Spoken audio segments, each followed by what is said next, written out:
안녕하세요. 산수화의 문학과 사랑을 강의할 정수자입니다. 저는 수원에서 글을 쓰면서 시와 평론과 산문 등을 쓰면서 수원의 지역에 대한 특징도 같이 쓰고 있는 사람입니다. 산수화 이렇게 처음에 들으면 얼른 그림의 한 장르를 생각하실 수 있는데요. 사실은 최근에 만들어낸 오산, 수원, 화성의 상생을 같이 하고자 하는 이름으로 탄생했죠. 산수화라는 게 고전적으로는 산과 수, 그러니까 산수의 이상적 세계를 담은 그림이 있었고요. 산수시도 있었습니다. 산수시도 역시 우리가 이상향으로 생각하는 산과 수의 집합이 되는 어떤 아름다운 곳을 꿈꾸면서 생긴 시이기도 하고요. 우리는 이상향을 산에서 주로 찾아왔습니다. 서양은 유토피아를 바다에서 많이 찾아왔던 거에 비하면 우리가 산과 물, 자연과의 조화, 상생을 많이 더 생각했던 것 같습니다. 사람은 풍경을 낳고 풍경은 사람을 낳아 기른다, 이런 말이 있습니다. 그 말을 또 달리 보면 고향은 사람을 낳고 사람은 고향을 빛낸다, 이렇게도 하죠. 장소애라는 것이 있는데 특별한 장소에 대한 애착, 장소와의 애틋한 정서적 유대감을 이루는데요.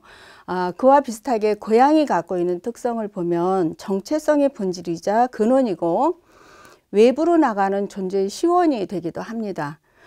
오산, 수원, 화성이 역사적 공동체이자 문화적 고향이라고 할 수 있는 정서와 연대가 있는데요.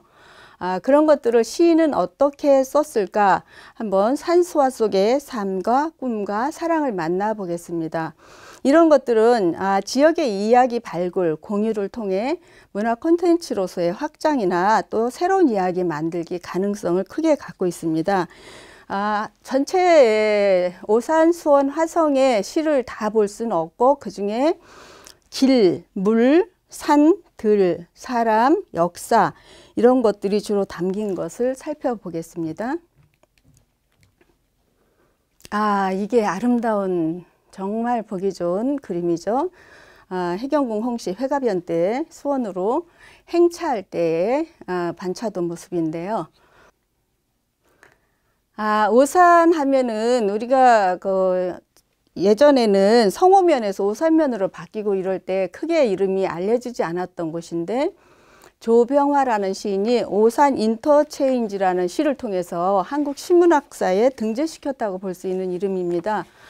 오산에서 고향으로 가는 길을 쓰시긴 했으나 이분이 안성분이라 아마도 거기서 헤어지는 어떤 사람과의 시간이 저런 시를 탄생시킨 것 같습니다. 시집도 오산 인터체인지인데요. 자, 그럼 하는 손을 짙은 안개가 잡는다, 이렇게 나아가는데 여기서 보면은 안개가 존재의 어떤 고독 같은 것을 더 보여주고 있고요. 이곳에서 작별을 할 때 말도 무용해진다고 하면서 말조차 필요 없어지는 그 상황을 그려내고 있습니다. 어느새 이곳, 자 그럼 넌 나무로 천리, 난 동으로 40리, 이렇게 해서 71년에 이미 오산 인터체를 등재시켰고요. 자, 이렇게 걷는 길을 이분이 그린 그림도 있습니다. 저 위에 그림이 조병화 선생님이 화가이기도 했는데 저렇게 그렸습니다. 이분은 안성분이라 회화동에서 서재나 많은 문학적 어떤 자취들을 안성 집에 옮겨다 문학관을 만드셨어요. 살은 죽으면 썩는다, 이렇게 편운제라는 위에 써놓은 건 어머니 말씀이라고 합니다. 그리고 저 비도 주국의 하늘이 나의 하늘이로다 하면서 하셨는데 그 아래 사인이 아주 멋지게 되어 있습니다. 여기서 편운 문학상 시상을 하고 문학축제화를 하고 있는데요. 이분은 1921년에 나셔서 2003년에 돌아가셨고 파이프를 아주 사랑하셨습니다. 보시면 파이프 물고 있는 사진이 많습니다. 오산뿐인 아니나 오산이라는 지명을 한국 신문학사에 등재시킨 시로 한번 봤고요. 이렇게 그림과 본인이 즐겨하는 파이프를 문 사진이 유명합니다. 시인은 고향에 돌아갈 수 없으리, 저분은 홍일선 시인이신데 원래는 화성 돌모로 분입니다. 동탄 그쪽에서 또 들어가면 서구리가 있는데요. 그걸 돌모루라고 불렀습니다. 여기도 오산이 등장합니다. 깊은 밤인데 오산천을 거슬러 올라가서 금곡리 늙은 밤나무 숲이 끝나는 데서 멈추어서 있는 상황입니다. 돌아갈 곳이 없었다. 용주사를 빠져나온 범종 소리도 지친 듯 잠든 마을의 배후를 서성일 뿐 길은 고향을 등진 자에게 더 이상 길이 되어주지 못했다. 이런 심정이 담겨 있는 것은 그 당시에 고향으로 갈 수 없는 사정이 있어서라고 합니다. 저분은 그래서 고향 가까이 갔으면서 다시 오산으로 해서 다른 데로 가는 그 심정을 표현하고 있습니다. 길 저쪽에서 보면 가야 할 길 분명했을까? 지나온 길보다도 더 모호한 경계들이 남행열차 굉음에 묻혀 오산역 불빛에 흔들렸다. 자, 이렇게 이제 길에 오산 인터체인지와 오산의 모습이 나오는데 오산역입니다. 이 사진이 제가 오산시청에 들어가서 가져왔는데요. 오산역의 73년 모습이 저렇고요. 2002년에는 크게 변하지는 않고 색이 좀 들어간 모습이 나옵니다. 오산의 모습과 또 다르게 황구지천에 대해서 쓴 오산의 시인이 있어서 제가 그 시를 가져왔습니다. 이 천을 쭉 보시면은 보이죠? 수원에서부터 쭉 내려가서 오산 그리고 평택 진이천을 거쳐서 서해로 흘러가는 우리가 한 물을 따라서 산수화가 있다는 그런 거를 보여주는 장면입니다. 이규황 시인은 61년생인데 안타깝게 일찍 갔습니다. 97년에 오산고등학교 선생님이었는데 저 시를 쓸 때는 굉장히 비판적인 역사의식을 갖고 있었던 것 같습니다.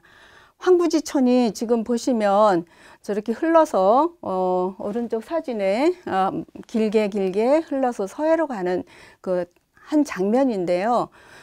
보시면은 여기 물수제비를 뜨는 저물도로 강가에 나가서 물수제비 뜨는 소년의 외로운 마음과 우리 그 힘든 역사적 현대사의 한 장면들을 그 사연들을 담아놓고 있습니다.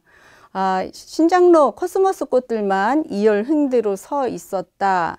이렇게 생각하면은 그 심정을 아주 잘 드러내고 있습니다. 이 장면을 보시면은 제목을 떠올릴 수 있을까요? 지금 눈이 내리고 있는 장면입니다.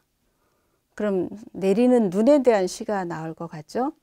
네, 이 시는 수원의 분이 아니라 수원을 다녀가신 분의 시입니다. 이것도. 수원에 내리는 눈이라는 시를 제가 현대시학에서 만나고 굉장히 반가웠는데요. 마종기 선생님이 65년 즈음에 수원에서 잠시 저 시에 나오듯이 한 달간 정도를 있었는데 그게 뒤늦게 시로 나왔습니다. 그 당시에 마종기 시인은 1965년 한일협정에 반대하는 한일회담 반대 운동을 격렬하게 폈던 학생들 속에서 시위를 하다가 이 수원으로 보내진 경우입니다. 보니까 그 당시에 많은 학생들이 그렇게 이제 시위에서 이쪽으로 버려지듯이 유별당하듯이 오거나 아니면 다른 군대로 가곤 했다는데요. 1연은 산문시 형태를 취하고 있고요. 2연은 우리 전통 서정시 배열을 취하고 있습니다. 이 시가 나온 게 2010년 무렵인데 이분은 이 외에도 한 두세 편의 산문시를 쓰고 있어요.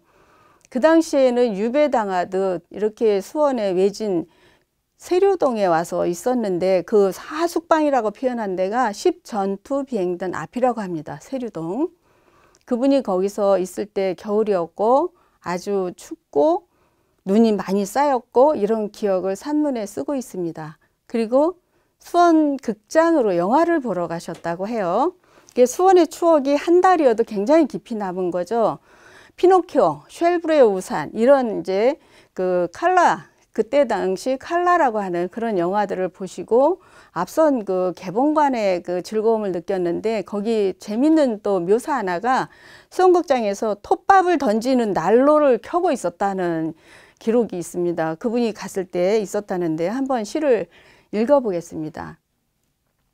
수원에 내리는 눈, 마종기. 1. 내가 고국에서 마지막 본 눈은 수원에서였다. 밤새 내리던 한방눈을 긴 포옹으로 느끼며 잠들었던 하숙방. 그 한 달 뒤에는 기지병원 공군 중위로 전역 신고를 했고, 또 그 한 달 뒤에는 할 수 없이 고국을 떠날 수밖에 없었다. 춥기만 했던 기억 때문인지 겨울에는 한 번도 고국을 방문하지 않고 지낸 세월이 40년 이상. 그간에는 수원의 눈도 고국의 눈도 만나보지 못했다. 고국의 눈은 그간 얼마나 늙어버렸을까. 그 아름답던 눈꽃들은 또 얼마나 시들었을까. 요즘의 눈꽃들은 서로 무슨 말을 나누면서 지상에 내리고 있을까. 2. 내 주위에 내리는 것들, 내려서 서성거리는 것들, 서성거리며 평생을 사는 것들, 보이다 말다 하는 미세한 것들이 모두 내 몸을 시리게 했네. 눈불 키며 울다가 떠나는 것들, 눈치 보며 뒷걸음만 치는 것들, 더 볼 것이 없다며 녹아버리는 것들, 주눅들어 움츠리는 가여운 풍경이 왜 씁쓸한 한기로만 남았던 것인지. 멀리서 소식을 알리며 내리는 눈처럼 소리 없이 가볍게 살았어야 했는데, 본 척도 아는 척도 하지 말았어야 했는데, 주위를 살피며 구식으로 얼어가는 사랑. 집 떠난 내 몸 문득 가벼운 것들이 다가와 빛나는 눈꽃으로 나를 다듬어 주네. 쓸쓸하지만 가슴이 아프지만 경계에 서 있던 한 초상이 저기에 보입니다. 미국에서 그리워하면서 모국어로 시를 쓰면서 40년 이상 안 왔다는 저 식구처럼 못 나오시고 거기서 살았습니다. 방사선과 의사로 성공했고, 물론 높이 자리도 올라가 봤고 하셨지만 늘 그리운 게 고국이고, 이 모국의 눈 중에 특히나 이제 수원에서 본 눈이 강렬하게 남아서 저 시를 탄생시킨 걸로 보입니다.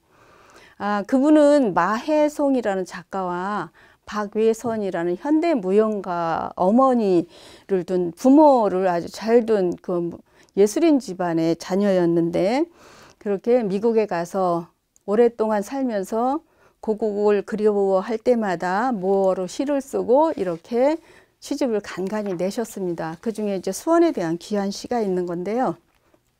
자, 이게 수원에 내린 눈입니다. 그렇죠. 쌓인 눈입니다. 이 장면을 보면 떠오르는 영화가 있을 것 같습니다. 장소를 어딘지 제가 적어 놓지 않았습니다. 수원에서 화성을 걸어본 분들이면 저곳을 다 압니다. 지금 저 하얀 눈과 빨간 저 군대의 저 지역을 표시하는 깃발이 아주 선명한 대조를 이루고 아름답게 보이는 풍경인데, 저 문도 예쁘게 잘 나타나 있습니다. 여기에서 천만 영화로 우리 한국의 세 번째 천만 영화로 기록되는 어떤 영화를 찍었습니다. 아는 분 퀴즈입니다. 연락을 주시면 그 중에 몇 분 뽑아서 제가 시집을 보내드리겠습니다. 예, 굉장히 멋진 좋은 영화로 한국의 새로운 그 등장으로 보이는 그런 인물들을 다뤘습니다. 아는 분 많으실 것 같습니다. 우리도 학교 갔다 오는 길에 여러 장면들이 있었을 겁니다. 저 박석수라는 시인은 실제로는 평택에서 나서 수원에서 학교를 다녔습니다. 수원에 북중을 다녔고 3일 상고를 다녔습니다. 그리고 등단은 1971년에 대한일보 신춘문예로 했는데, 이분이 일찍이 시로 나오면서 시인으로서 기질도 자질도 오만하면서 꽤 자존심이 높았다고 합니다. 근데 집안은 굉장히 어려웠기 때문에 저런 시들이 나오는데요. 보면 우리 연무동에 대한 시가 많은데 수원에서는 연무동에 집중한 시들이 굉장히 순도 높게 서정적으로 또 가슴 아픈 그 사연을 담아서 쓰고 있습니다. 그래서 연무동 양회다리가 여기도 나오는데 그것뿐 아니라 또 행궁광장에서 팽이치기 하던 것도 있고요. 또 여러 가지 이제 연무동에서 첫사랑과 노래하던 그 연무동 사신이라는 것도 있고 이렇습니다. 일찍 등단해서 굉장히 시적으로 자신감과 평가와 이런 것들을 다 갖고 있었다고 생각하는데 실제 현실은 그렇지가 못해서 이분이 이제 나중에는 소설도 쓰고 굉장히 평가를 받지만 또 아파서 일찍 돌아가십니다. 이분의 경우는 이제 연무동 시편이 굉장히 많고요. 수원을 집중해서 볼 때는 그렇고 송탄의 문제를 많이 또 그리고 있습니다. 송탄은 쑥고개라는 우리가 전에 들었던 그 이름의 송탄 평택 그 미군 부대가 있어서 생긴 그런 사연들이 시에 많이 나옵니다. 소설도 나오고요. 그러니까 우리 현대사를 일찍이 그 미군 부대 주둔으로 인해서 생긴 문제들을 잘 쓴 분입니다. 하학길을 보면 지금 하학길이라고 안 하고 하굣길이라고 주로 할 텐데 학교에서 돌아오는 길에 혼자 얼마나 외롭게 또 아니면 또 자기만의 꿈을 찾아서 이런 장면들을 오랫동안 갖고 있다 썼는가 좀 돌아보게 돼요. 보시면 구구단을 외워보셨겠죠. 우리가 구구단을 1학년, 2학년 때 외웠던가 3학년 때 외웠던가 한번 돌아보게 됩니다. 하학길 박석수. 구구단을 외우지 못해 늦게까지 벌서고 혼자 돌아오는 길. 나의 길 곁엔 도랑물이 도랑도랑 울어쌓고 나는 쪼맨 노을을 싣고 종이배로 흘러가고 있었다. 텅 빈 교실의 정적을 싣고 외톨이로 흘러가고 있었다. 도랑물이 냇물과 만나는 곳까지 내 몫의 길. 나는 흐르는 종이배를 따라 도랑 위를 걷고 있었다. 걷다가 도랑의 끝에서 길 저쪽 편 하숙으로 달려가 구구단을 술술 외우며 내 종이배를 기다리고 있었다. 나는 허기가 만나 냇물로 흐르는 연무동 입구 양회다리에 까만 책보를 끼고 앉아 조여오는 어둠을 고사리 같은 손끝으로 자꾸 헤쳐내며 하수구에서 곧 나올 것만 같은 내 종이배를 언제까지나 그렇게 기다리고 있었다. 구구단은 까맣게 잊고 말았다. 사친회비를 내지 못해 늦게까지 벌서고 혼자 돌아오는 길. 이 시가 순례의 노래라는 76년에 발간한 시집에 있는 겁니다. 그러니까 초기 시에 속합니다. 사실 구구단을 못 외우는 거, 그 어렸을 때 이제 주변에 친구들도 있었고 본인도 그럴 수 있는데 저거는 시적으로 더 만들었을 수도 있죠. 그래서 재미있는 게 시에는 도랑물이 우리가 쓰지 않는 도랑도랑 울어쌓는다는 표현을 새로 만들어 씁니다. 말이 되게 예쁘죠. 요즘 래퍼들이나 잘하는 뭐 라임 맞추기 이런 거는 기본입니다.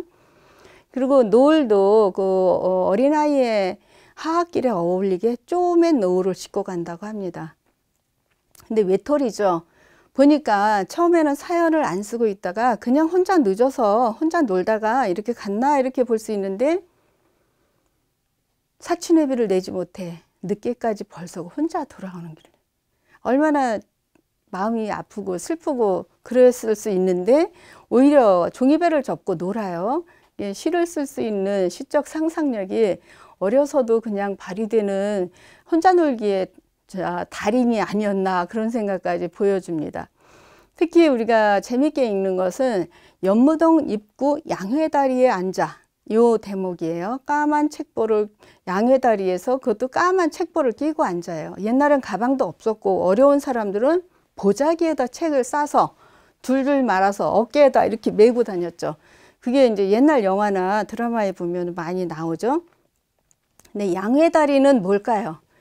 우리 어렸을 때 저 시멘트 하얗게 더 보이는 이걸 양회다리라고 했는데요. 지금 어느 지점인지는 정확히 저기를 찾을 수 없으나 양회다리의 그 연무동 입구에서 그 커가는 박석수 소년의 모습이 겹쳐 보입니다. 자꾸자꾸 헤쳐내는 건 내 종이배뿐 아니라 나의 꿈을 향해서 헤쳐가는 그런 모습까지도 겹쳐 볼 수 있습니다. 이 사진을 보시면은 우리가 얼마나 초가가 많았나 새삼 느끼게 되는데요. 양회다리가 저기 어디에 있었을 거고요. 동장대 연무대죠. 그 모습, 연무동 모습이 60년대 사진이 이렇게 있습니다. 저 뒤로 보면은 공심돈이 헐린 채 있죠. 예, 그러니까 70년대 이제 수원 화성 전체 복원이 들어갈 때 저런 곳이 헐렸던 것들을 60년대 사진은 증언을 하고 있습니다. 그런 거에서 박석수 소년이 공부하면서 또 시에 대한 문학에 대한 꿈을 키우면서 오갔던 그 소리나 혼자 노래하고 혼자 또 울기도 했을 이런 것들이 느껴집니다. 박석수 시인하고 또 빼놓을 수 없는 사이에 임병호 시인이 계십니다. 임병호 선생님은 수원에 사는 분들은 많이 아실 텐데요. 팔달산, 지금 본 중에 시 중에 이제 산을 다룬 시인데, 팔달산에 정말 아름다운 봄 한때라 제가 화양연화라고 사진에 붙여놨는데, 꽃이 만발했을 때, 단풍이 만발했을 때 참 아름다운 산의 모습이 보이죠. 눈이 많이 쌓여도 그렇습니다만, 임병원 선생님 같은 경우는 저 시를 일찍이 신의 거주지라는 제3기획 출판 1983년에 낸 책에 저걸 싣고 있는데요. 그 뒤에도 또 다른 수원에 대한 시가 굉장히 많습니다. 수원의 시인하면 떠오를 만큼 굉장히 많은 양의 시를 여러 권의 시집에 펼쳐놓고 계신데요. 이 시는 초기 시 중에 우리의 산을 정말 팔달이라는 의미를 담은 산을 저렇게 품을 넓게 그리워하는 산으로 만들어서 제가 이번에 같이 읽으려고 가져왔습니다. 팔달산 같이 읽어보면요. 때로는 고향도 외로워지는 날이 있습니다. 어떤 날일까요? 집에서 혼자 지금 집콕하는 날, 집도 외롭죠. 그런 날도 많죠. 우리가 외롭다는 건 타고난 그 생리적인 감정이 아닌가 생각하면 시인들은 그런 것들을 더 찾아서 또 다르게 아니면 다른 상황에 빗대어서 쓰곤 하죠. 고독하다는 건 모든 존재의 기본적 조건일 겁니다. 때로는 고향도 외로워지는 날. 그래서 그냥 외로운 거 아니고 고향도 외로워지는 날이라는 데서 이제 그 감정의 극치를 보여주는데요. 팔달을 찾으면 부모의 품속 같은 산심, 가슴속 어둠을 씻어주는 맑은 바람, 계곡을 흐르는 온갖 새소리, 나무 가지 사이로 하늘을 보면 시름이 구름처럼 흘러간다. 저 산에 올라가서 아마 계속 더 아프고 슬프고 이런 사람은 적을 것 같아요. 산에 올라가면 미로를 받습니다. 산, 자연이라는 큰 집결이 있는 산에서는 저 시름조차도 구름처럼 흘러갈 수 있고 나의 마음의 우울함, 어두움, 괴로움, 고독함 이런 것들을 다 바람이나 어떤 새소리나 이런 공기의 상쾌함으로 씻어지는 것 같은 게 산에서 주는 큰 힘이고 위안이고 이런 것 같습니다. 그래서 힘들 때 산에를 많이 가는 것 같습니다들. 팔달산은 아주 높지는 않으나 거기서 산정에서 끝없이 퍼져가는 것들을 보는 거죠. 그리고 지금 또 달라진 걸 보는데요. 저 시에서 저 83년 이전에 쓴 건데 아카시아 꽃순마을이 보입니다. 아카시아는 지금 팔달산에서 거의 없어졌다고 볼 만큼 수종 개량을 했죠. 소나무가 훨씬 많아지고 그래서 아카시아가 적어진 지금 상황과 보면 아카시아 꽃순마을이 조금 다르게 느껴질 것 같습니다. 매항동 유년 시절을 바라볼 때 산이 어깨를 두드리며 평생 수원에서 살으란다. 아마 그렇게 사시겠죠. 때로는 어쩌다 고향도 외로운 날 바라보면 조용히 손짓하는 팔달. 푸르게 산 기슭에서 나무처럼 푸르게 살으라고 한다. 이렇게 팔달산에서 위안도 받고 힘도 얻으면서 나무처럼 푸르게 또 평생 이렇게 살 것 같은, 살고 싶은 산의 말까지 들어가면서 시를 저렇게 많이 쓰십니다. 보면은 저 박석수 시인과 굉장히 긴밀한 사이라고 했는데, 임병호 시인께서는 조금 2살쯤 위에요. 박석수 시인이 49년생이고 임병호 시인이 47년생이라 뭐 형 이렇게 부를 만큼의 그런 친밀한 사이에서 일단 고등학교 학생으로서 백일장 참석하면서 알게 됐다 하고요. 연무동 이웃에서 같이 살았다고 합니다.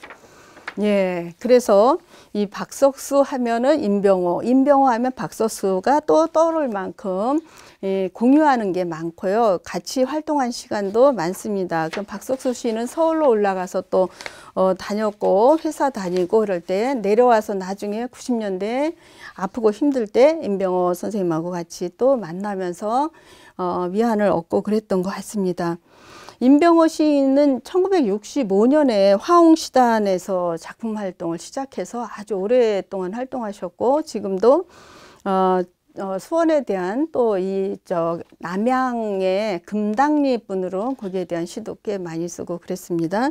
한국문예부를 수원시에 지부 창립할 때 1966년인데 이미 그때 이제 수원에 중요한 문학단체 설립을 앞서서 하시면서 수원의 문학을 굳건히 지켜가고자 하신 게 있습니다.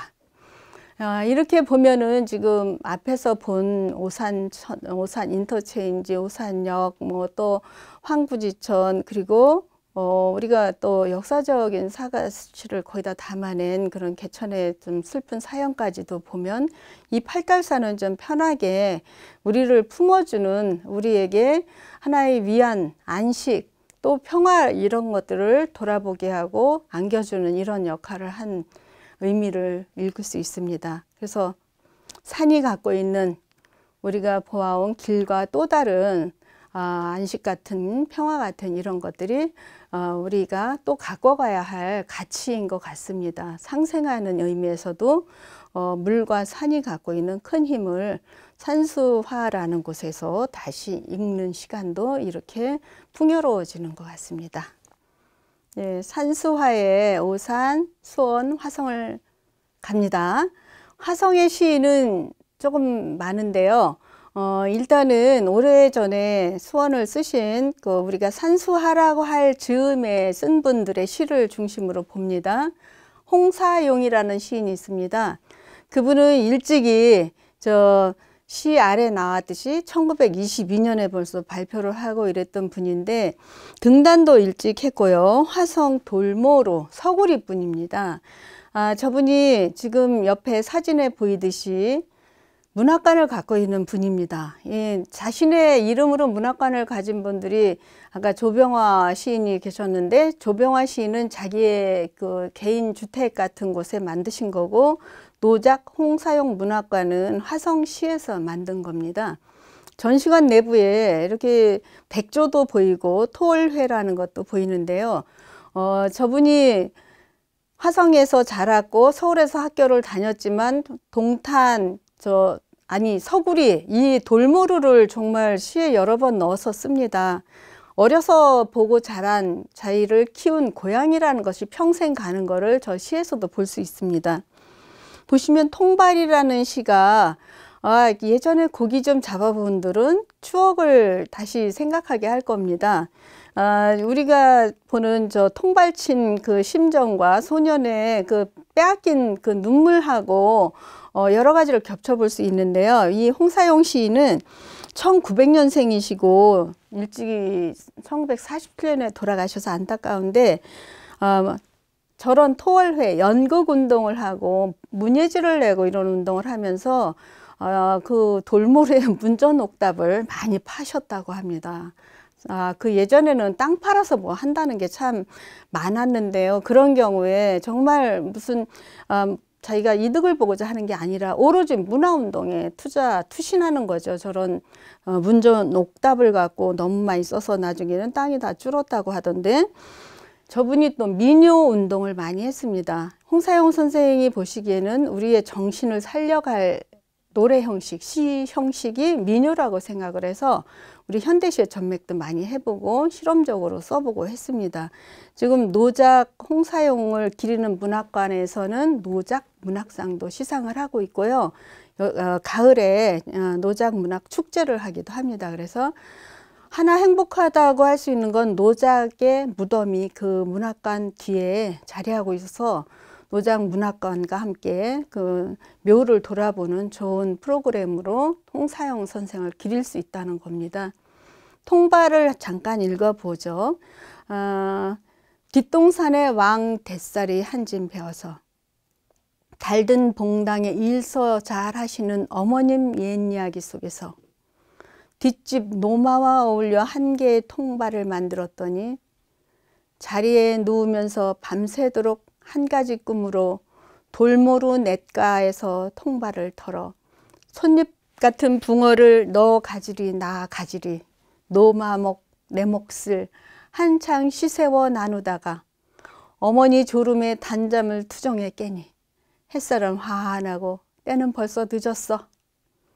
제재 바른 노말은 벌써 오면서 통발친 돌성은 다 무너뜨리고 통발은 떼어서 장포밭에 던지고 밤새도록 든 고기를 다 털어갔더라고. 비죽비죽 우는 눈물을 주먹으로 씻으며 나를 본다. 이건 그냥 아이들이 고기 잡으려고 놨던 통발에 빼앗긴 소년의 심정을 그렸을 뿐이다, 이렇게 볼 수 있습니다. 그런데 저 봉당이라는 이제 우리가 저 부엌과 마루 그리고 그 아래 앞마당 여기에 연결되는 지점에 저 명칭이 나오는데 봉당이라는 거 지금 친구들은 잘 모르는 이름입니다. 그 공간의 이름인데 일단은 뒷집 노마가 좀 수상합니다. 우리가 저런 친구들, 야근 친구들, 재바른 친구들이 있어서 어수룩하거나 늦은 친구들은 늘 당하고 이런 어린 시절을 생각해 볼 수 있는데요. 어찌 보면은 다시 시대상을 넣어서 보면 노마는 일제 같고 이 화자는, 이 소녀는 조선 같습니다.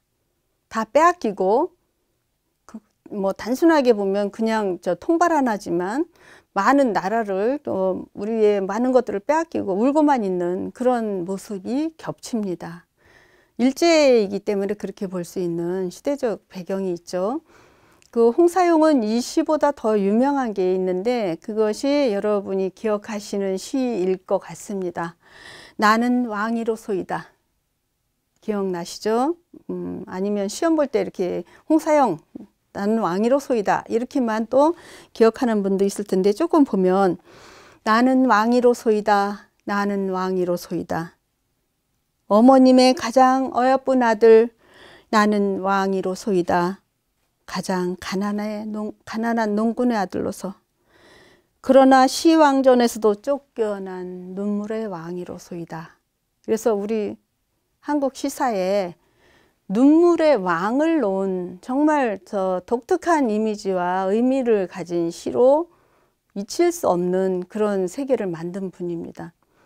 더 오래 사셨으면 이제 또 화성에 이 산수화 지역에 큰 문학인으로 더 나가실 수 있었는데 안타깝게 1947년에 가시는 바람에 시가 많지는 않습니다. 그러나 중요한 시들을 또 실험 민요와 함께 우리 시를 찾는 이런 것 또 영국운동까지 하셔서 굉장히 중요한 시인으로 문인으로 예술인으로 기억하게 됩니다.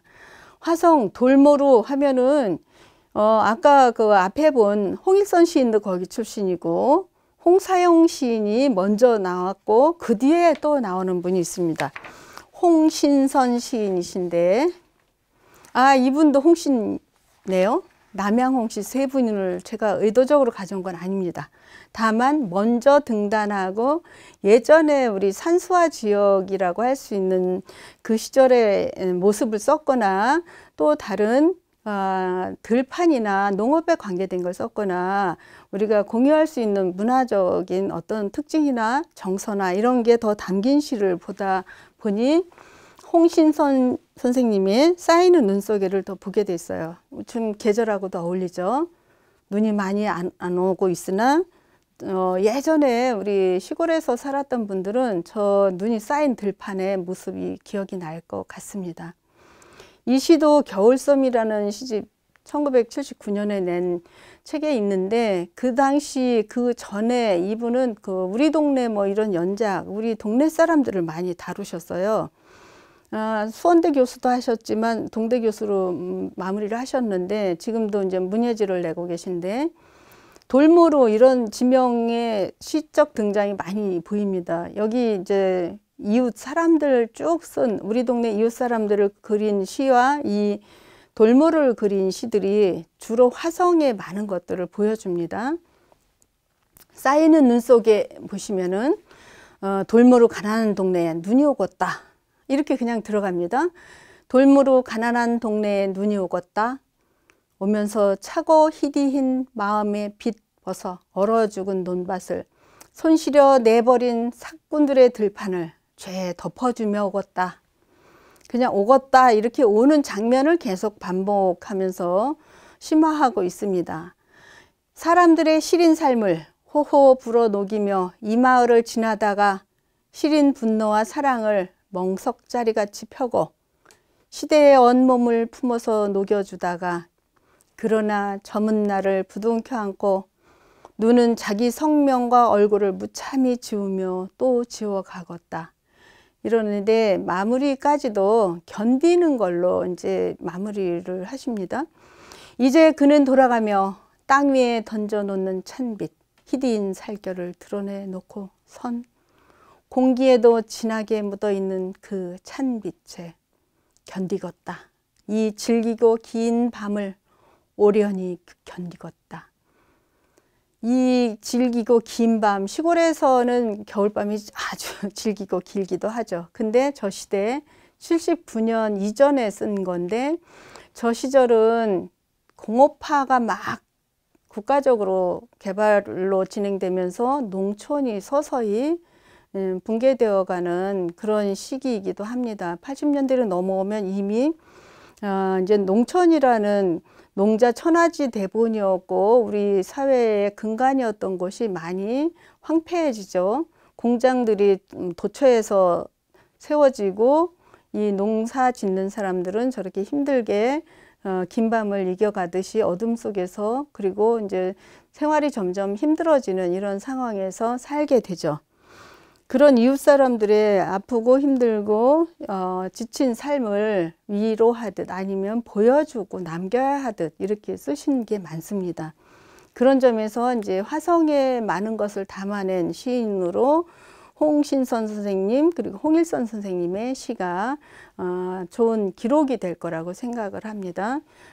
우리가 쌓이는 눈 속에 서 있어 보거나 바라보거나 하면은 아름다운 낭만적 사랑만을 생각할 수 없는 현실이 또 있는데, 저 들판은 그래도 또 생명을 저 안에서 키워가고자 힘을 서로 낼 겁니다. 우리의 흙들이 그렇게 해왔죠. 겨울이면 저 농작물들 다 거두고 빈들에서 안으로 흙이 힘을 다지듯 그렇게 해서 또 흙심, 땅심을 키워냅니다. 그렇게 지켜온 들의 한 모습을 이 작품에서 만나는데요. 이거는 저 아래 그림에 사인이 있듯이 류연복 판화가의 작품입니다. 빈들 생명이라는 저 모습에서 생명, 텅 빈 들에, 눈 쌓인 들에서 일어나는 정말 그 농민의 무장분기 같은 대단한 그림의 힘을 느끼게 합니다. 빈들도 저런 힘을 품고 다시 봄을 향해 생명을 키우기 위해 가고 있죠. 누워있지만 단순히 쉬는 것만이 아닙니다. 저 안에서 무수한 생명이 다시 꽃피게 흙의 힘을 모으고 있다고 보이는 장면이죠. 우리가 화성하고 수원이 또 오산이 같이 있던 시절에 또 다른 작품 하나가 이병기라는 선생님 책에서 만나게 됩니다. 육릉이 부연하고 있듯이 사도세자 장헌대왕릉 이렇게 되어 있는 명칭이기도 하죠. 저분은 1924년에 수원을 다녀가요. 그 당시 수원이었죠. 이 내용을 보시면 그 당시 일기인데요. 24년 10월 17일에 그 쓸쓸한 왕릉을 보러 왔습니다. 막다 오전 8시에 떠나 이제 상유천, 하유천 쭉 황교, 대황교 지나서 화산에 이른 걸 씁니다. 아주 간결합니다. 이 산은 높지는 않아도 매우 그윽하여 주위가 40리는 되는데 100여 년 묵은 소나무들이 청청이 들었었다. 우리 일행은 그 소나무 사이길을 들어 이리 꾸불 저리 꾸불하여 용주사를 지나 육릉을 찾아보았다. 이 능은 사도세자의 능 위에는 이윤 풀만이 있다. 나는 생도의 일동에게 세자의 사적을 말하고 혼자 그 근처 건능을 보고 건능의 정조대왕릉 이렇게 또 부연을 하고 있죠. 설명을. 용주사로 오니 일행은 점심을 먹는다. 이 대목이 저는 참 좋아요. 오후에 바로 떠나 수원 정거장 앞에 와서 능금을 사서 생도들에게 나누어 주고 4시 50분 차를 타고 서울로 왔다. 간결하지만 그날 있었던 걸 다 쓰시는데 여기에 이 사진이 일제강점기 그 대황교 사진입니다. 우마차도 있죠. 거기에 뭐 갓쓴 사람 뭐 그 농부 이런 분들 다 섞여 있는 저 모습을 볼 수 있는데 시는 이 시조죠.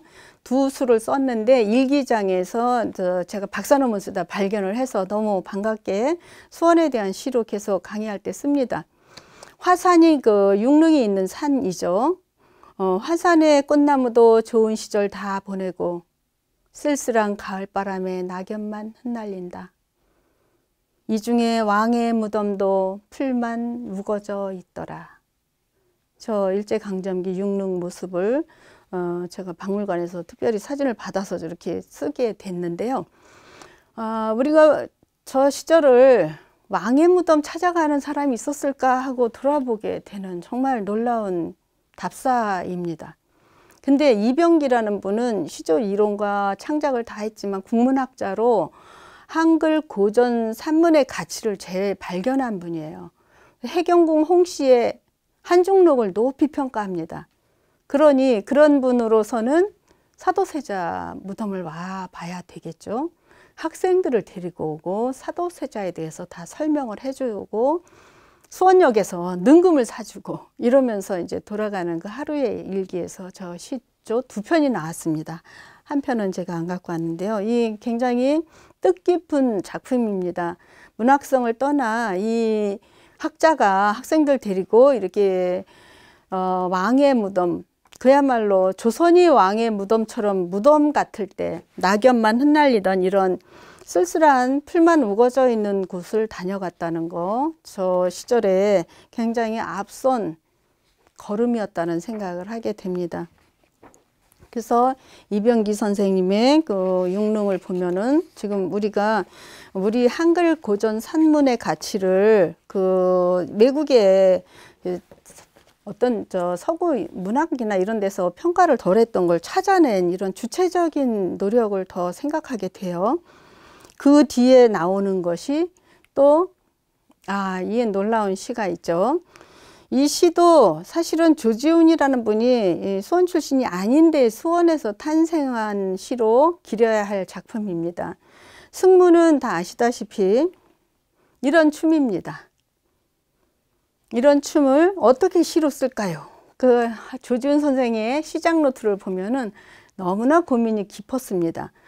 이분이 처음에 이 승무를 본 거는 그 당시 최고 춤꾼이었던 최승희, 한성준 이런 사람의 춤이었는데 그걸 한번 형상화를 해보고 싶었던 거예요. 시로 어떻게 하면 쓸 것인가. 고민하다가 시가 안 되는 판에 이런 기사가 나왔다고 해요. 수원 용주사에 큰 제가 있는데 천도제예요. 말하자면 큰 제가 있는데 거기서 승무를 한다고 딱 뜬 거예요. 그래서 이분은 너무 반가워서 한 걸음에 수원 용주사로 온 거예요. 지금은 행정적으로 화성시 용주사지만 당시는 수원군이었기 때문에 수원 용주사입니다. 그렇게 해서 수원 용주사에 와서 승무를 봤어요. 아주 최고 춤꾼의 승무도 봤지만 더 감흥이 있었던 건 현장에 그 절에서 이름 모를 승려가 춘 춤이었다는 거죠. 그래서 거기서 한 뭐 7, 8매 이렇게 뭐 메모를 했는데 그래도 시는 완성이 안 돼서 용주사 뜰을 막 거닐었다고 해요. 그 시작 노트가 굉장히 아주 자세하게 쓰여진 건데, 그리고 나서 서울로 다시 가서 이 옆에 춤은 이제 최근에 나온 거고, 저 김은호 미인도를 보고 승무도도 보고 이렇게 하면서 선율을 잡았다고 합니다. 더 율격을. 그럼 뭐가 더 아름다운 시로 만들었는가? 다시 보시면은 이제 저 얇은 사, 이렇게 실을 꼬인 하얀 고깔이죠. 이 고깔을 쓰죠, 머리에다가. 지금 저 춤추는 오른쪽에 있는 이 분은 머리가 보이죠. 스님은 머리를 밀어서 파르라니 깎은 머리가 돼요. 파르라니 깎은 머리, 박사 고깔에 감추고. 그러니까 고깔에 감추어진 그 파르라니 깎은 머리가 비춰지는 게 더 애틋하고 시리고 막 한 거죠. 두 볼에 흐르는 빛이 정작으로 고와서 서러워라. 빈대의 황촉불이 말없이 녹는 밤에 오동잎 잎새마다 달이 지는데 소매는 길어서 하늘은 넓고 돌아설 듯 날아가며 사뿐히 접어올린 외시버선이요. 딱 보시면 버선이 코가 촥 올라가죠. 이 한삼, 이 승무에서 제일 높이 펼쳐내는 저 춤사위, 이거를 저렇게 하늘은 넓어서가 아니라 사실은 소매는 길어서 하늘은 넓고라고 이렇게 쓰셨는데 이걸 펼치니까 하늘이 넓어 보였겠죠. 더 저 시적으로 저렇게 표현하신 거죠. 돌았을 듯 날아가면 사뿐히 접어 올린 외시버선, 발을 착 올리면 버선 코만 살짝 보이는 이 아름다운 순간의 포착. 그리고 까만 눈동자 살포시 들어 먼 하늘 한개 별빛에 모두 오고 이렇게 모아서 그 춤의 사위 한 사이에 동작들을 저렇게 그려서 장면으로 다시 펼쳐내는데, 복사꽃 고운 뺨에 아롱질 듯 두 방울이, 이제 땀이 나고 그런 게 있겠죠. 그러다 보면은 이게 복사꽃이 되고, 그 어떤 예전에도 아름답다는 표현할 때 복사꽃에 대해 빗대는 게 많은데, 시에서도 그거를 이제 뺨에 아롱질 듯 두 방울이야 이렇게 표현했고, 눈동자하고 두 방울도 서로 어울리죠. 지금 별빛도 어울리고요. 그리고 세사에 시달려도 번뇌는 별빛이라 해서 승화되는, 춤으로 승화하는 번뇌가 별빛이 되는 장면을 잡아냅니다. 휘어져 감기 오고 다시 뻗어 다시 접어 뻗는 손이, 이게 동작이 굉장히 많고 넓고 크거든요. 저도 이거를 보면은 빨려서 뭐 숨죽이고 볼 수밖에 없는 그런 승무의 놀라운 춤사위들이 있습니다. 깊은 마음속 거룩한 합장인 양 하고, 그리고 이제 마무리예요. 이밤사 귀뚜리도 지새우는 삼경인데, 삼경은 한밤중이죠. 12시, 1시 뭐 이 사이 삼경 얘기할 때 얇은 사 하얀 고깔은 고이 접어서 나빌레라. 여기 나빌레라도 만든 말입니다. 나비 일레라, 나비 일러라 이렇게 말할 수 있는데, 나빌레라 조합을 해서 아주 예쁘게 했죠. 나비처럼 승화되는 그런 것들을 한마디 저 창안으로 다 보여줍니다. 또 나빌레라, 파르라니도 파랗게 뭐 이렇게 파른 듯 이렇게 푸른 듯 이렇게 할 수 있는데, 파르라니 만들어서 아주 말맛이 굉장히 율감 흐르게 이렇게 만들죠. 저 리을, 니은, 리을, 미음, 이응이 굉장히 이렇게 부드러운 율감을 내는 자음들인데 그걸 굉장히 잘 활용했죠. 승무 12가 용주사 뜰에 저렇게 있습니다. 그 한 번씩 지나다가 읽어보는 사람들을 만날 수 있는데, 어렸을 때, 아니 중고등학교 때 배웠나요? 그때 저 시에 홀린 사람들이 많을 듯 합니다. 조지훈은 저런 시, 봉황소 이런 걸로 이제 그 하나의 신고전이라는 평가도 받았어요. 근데 조지훈 시는 안동분이고 지사 같은 분이죠.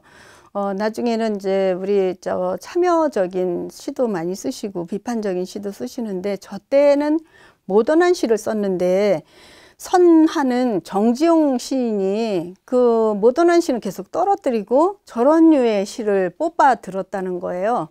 그리고 하나의 신고전이라는 명칭을 줍니다. 그리고 저 시에 또 다른 특징이 저 율감, 아주 부드럽게 흐르는 언어의 묘미를 살려낸 건데, 이 시는 또 다르게 말하면 부연을 좀 합니다. 문장이 짧게 끝나질 않는데 보통 조지훈이 저 시대에 쓴 시들은 짤막짤막합니다. 이렇게 길게 늘어놓질 않습니다. 그래서 조지훈 선생이 이 시에 각별히 공들인 걸 볼 수 있는데 마무리까지 11개월이 걸렸다는 거예요. 탄생이 1년을 다 꼬박이 과정을 보여주는 정말 시적 탄생이라고 할 수 있는 그런 순간들을 보여주는 시입니다. 우리가 시를 뭐 어떤 단어, 어떤 이미지 혹은 뭐 어떤 영상 또 다른 어디서 만난 사람에 대한 뭐 기억 이런 거 역사적인 것까지도 담아내는데 이 경우는 가장 아름다운 순간의 포착이죠. 가장 놀라운 우리 춤사위, 여지껏 없던 춤에 대한 시라서 더 힘들게 오랫동안 고민하면서 그 율감, 선율을 더 찾은 거가 여기서 절창으로 나옵니다. 선율이라는 게 그렇게 뭐 우리가 말을 해보면 시를 읽어보면 그렇게 살아나는 게 아닌데 만들어내느라 고생을 하시면서 저런 형식을 취한 거죠. 약간 정형의 형태를 취했으나 또 거기에서 단순히 그 생략을 중시했던 그 시절보다 부연으로 흐르는 맛, 춤 사위가 흘러가는 그 순간의 포착까지도 하고 있습니다. 그리고 오동잎 잎새마다 다리 지는 장면도 굉장히 섬세하죠. 그리고 승화되는 그런 걸로 인해서 우리 춤이 갖고 있는 중요한 힘도 보여줍니다. 이런 승무 같은 시에 우리 용주사가 천도제 할 때 다시 넣어서 하면은 사람들이 더 모여들지 않을까, 문학 콘텐츠로 더 훌륭하지 않나 또 생각을 하게 됩니다. 거기서 지금 수륙 대제로 다시 살려서 화성시에서 용주사 그 천도제를 재현하고 있는데 올해 뭐 못한 걸로 알고요. 코로나 때문이죠. 앞으로 하게 되면 저기서 승무를 하면 참 좋을 것 같습니다. 승무가 많은 사람들 끌어모으는 중요한 내용이 되고 저렇게 절창을 낳은 좋은 시, 한국 신문학사의 최고 절창으로 꼽히는 시 한 편을 낳은 계기가 되었으니까요. 낭송하는 재미도 또 있을 것 같습니다. 우리 저 화성에 홍남파라는 작곡가가 있었죠. 그분이 또 화성을 돌아보다가 더 보게 됩니다. 노래를 만든 게 있는데 고향의 봄이 생각나실 거예요. 근데 홍남파도 남양홍 씨인데 사실 이 경우에 두 분의 여기 세 사람의 약간 친일 비판적인 요소가 있어서 말하기가 좀 조심스럽긴 하나 우리가 어렸을 때 부른 노래라서 한번 생각을 해보려고 가져왔습니다.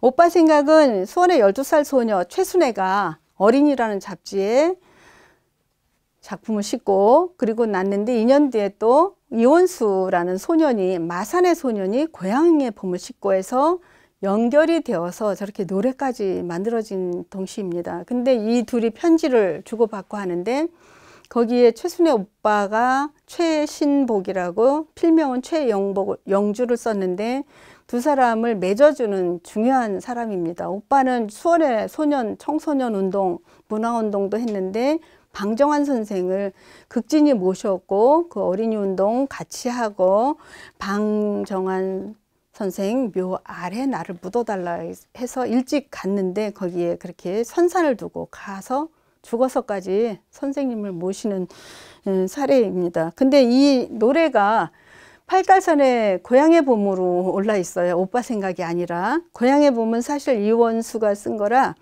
마산 인근에 어디 있다고 합니다. 창원 어딘가에서 누가 사진을 보내왔는데 꽃대걸 같은 그런 집이 있었습니다. 보니까 거기서 이 동시가 탄생했다고 보여준 사람이 있는데 사실 여기 우리는 오빠 생각을 노래비를 세워야 더 어울리는 것 같습니다. 12살 소녀가 저렇게 써서 중앙지에 낼 수 있었던 것은 오빠가 있었기 때문이죠. 비단구도 사가지고 온다는 오빠. 이렇게 우리 지역에서 같이 문학을 하고 나누던 사람들의 그 자취를 찾으면서 시를 같이 읽었는데요. 이런 것들이 우리 지역 특수성의 보편성을 아우르는 산수화 문학의 한 예술성을 찾는 방식이 아닐까 생각을 합니다. 그래서 우리가 이걸 자료 발굴, 관리, 보존 또 시민들이 향유할 수 있는 공간이 있으면 더 좋을 것 같고요. 장르 간의 융합을 하기 위해서도 이런 다채로운 활용 가능성을 더 찾아야 할 것 같습니다. 산수화라는 아름다운 이름의 한 상생 협약체가 또 지역 공동체가 앞으로도 문화예술적으로 여러 가지 아름다운 일을 할 수 있을 것 같습니다. 그걸 통해서 지역의 문학이나 예술이나 전체가 다 더 좋은 세상 만드는데 같이 할 수 있을 것 같습니다. 고맙습니다.